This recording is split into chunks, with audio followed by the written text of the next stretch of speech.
వేద వస్తుంది. ఎవడి కోసం రాదు?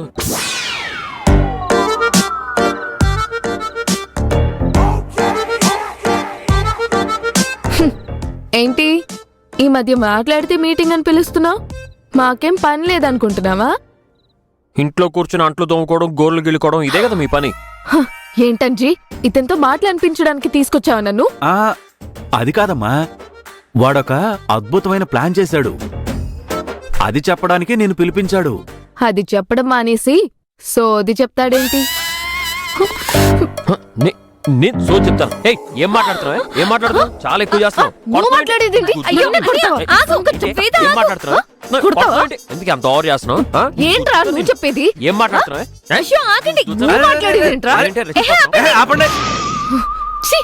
ఎప్పుడు చూసినా మీరిద్దరు కొట్టుకోవడమేనా?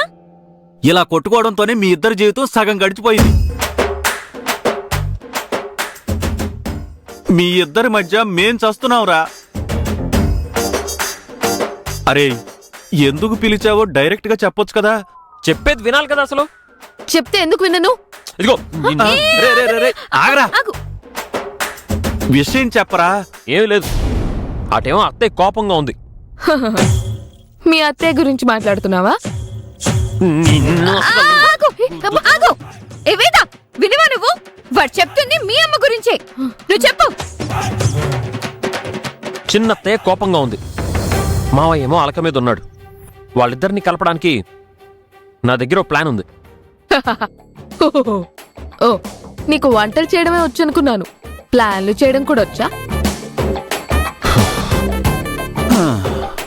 అమ్మో,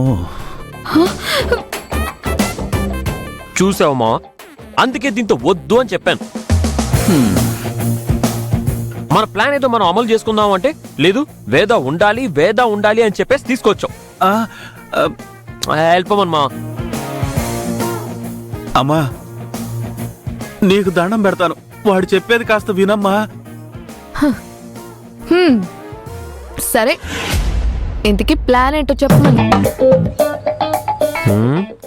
ఏం లేదు, నువ్వు నేను ముసలి గెటప్ వేయాలి. ఆ గెటప్పుల్లో వచ్చి మా షష్టి పూర్తి అండి, షష్టి పూర్తికి రావాలి అని చెప్పి మనం పిలవాలి. ఈ ఇంటికొచ్చి పిలిచినప్పుడు ఆ ఇంటికి కూడా వచ్చి పిలవాలి కదా.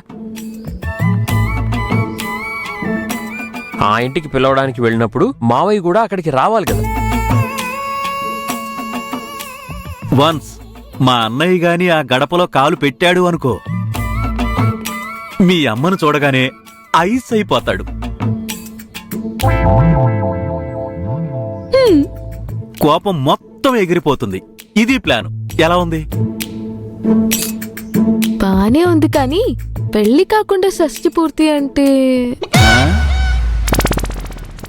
అవునా? అయితే మీ పెళ్ళయ్యి మీ షష్టి పూర్తి వరకు ఆగిన తర్వాత ఈ కార్యక్రమం మొదలు పెడదాం. అప్పటి వరకు మా మావయ్య మీ అమ్మ ఏడమొహం పెడమొహంగా ఉంటారు. ఓకేనా?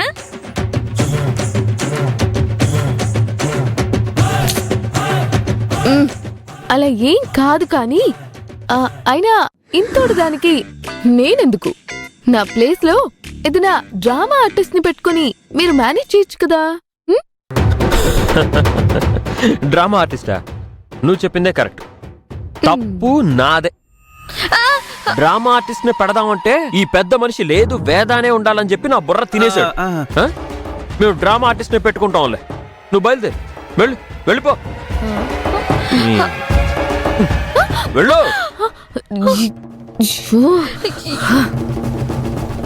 ఎందుకులే డ్రామా ఆర్టిస్ట్, నేనే చేస్తా. ఓహో, ఎందుకమ్మా మా మీద అంత కరుణ చూపించేస్తున్నావు? నీ మీదేం కరుణ చూపించట్లేదు. మా అమ్మ నాన్నల్ని కలపడానికే కదా నువ్వు ఆలోచిస్తుంది. అందుకే అందులో నా హ్యాండ్ కూడా ఉండాలి కదా అని ఒప్పుకుంటున్నాను. అమ్మయ్యా, అయితే నువ్వు ఒప్పుకున్నట్టేగా. ఒప్పుకుంటున్నా, కాని భార్య అని చెప్పేసి చనువుతో చేతులు వేయడాలు అవి ఇవి చేస్తే మాత్రం నేను ఒప్పుకోను, చెప్తున్నాను. హలో, నువ్వు మరీ అంత ఓవర్ ఎక్స్పెక్టేషన్స్ ఏం పెట్టుకోక్కర్లేదు.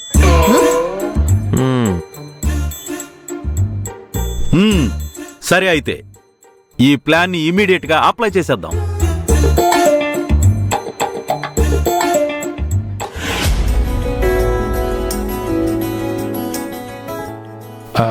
అబ్బా అయ్యి బాబోయ్,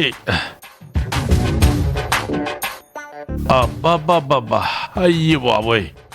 ఏంటి బావా పురిటి నొప్పులు పడుతున్నావు? పురుటి నొప్పులు కాదు బావా, ఒళ్ళు నొప్పులు. ఎందుకో? ఎందుకంటే ఏం చెప్పమంటావు, సూర్యుడు రాకముందు నుంచి సూర్యుడు వెళ్ళిపోయేదాకా వంటగదిలో పడి గరిటి తిప్పుతూ తిప్పుతూ తిప్పుతూ ఉంటే ఇదిగో చేతిలో రేఖలు కూడా మాయమైపోయినాయి చూసుకో.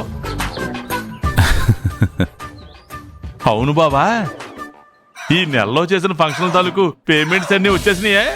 ఆ,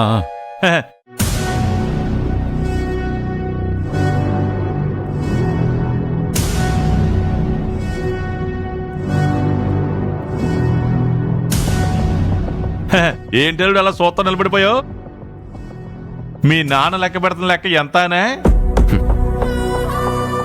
ఇదిగో ఈ నెలలో మనం చేసిన ఫంక్షన్లకు సంబంధించి క్యాటరింగ్ తాలూకు మొత్తం అమౌంట్ అన్నమాట. ఇక నుంచి లెక్కలు అకౌంట్స్ అన్ని నేను చూసుకుంటాను నాన్న.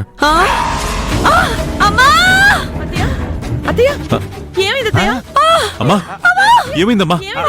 అత్తయ్య ఏమైంది? అత్తయ్య ఏమైంది? అత్తయ్య ఏమైంది?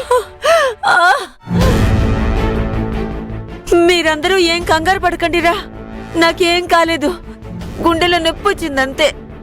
ఎందుకో? వాడు కొట్టిన డైలాగ్ రా. ఆ?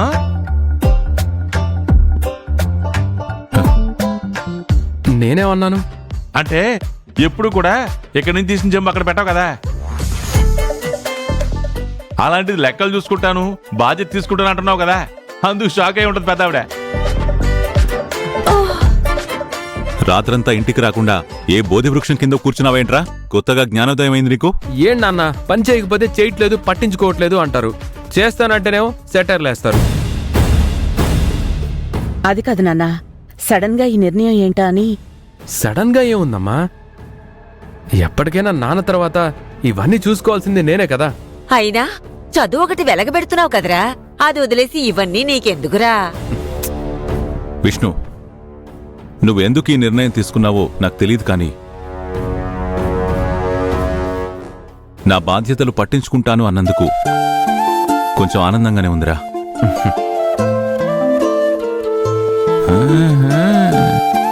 కానీ ముందు నీ చదువు సంగతి చూసుకో, తర్వాత ఎప్పుడైనా ఇది చేయొచ్చు.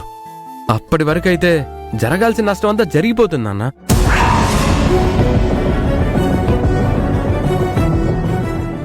నష్టమా?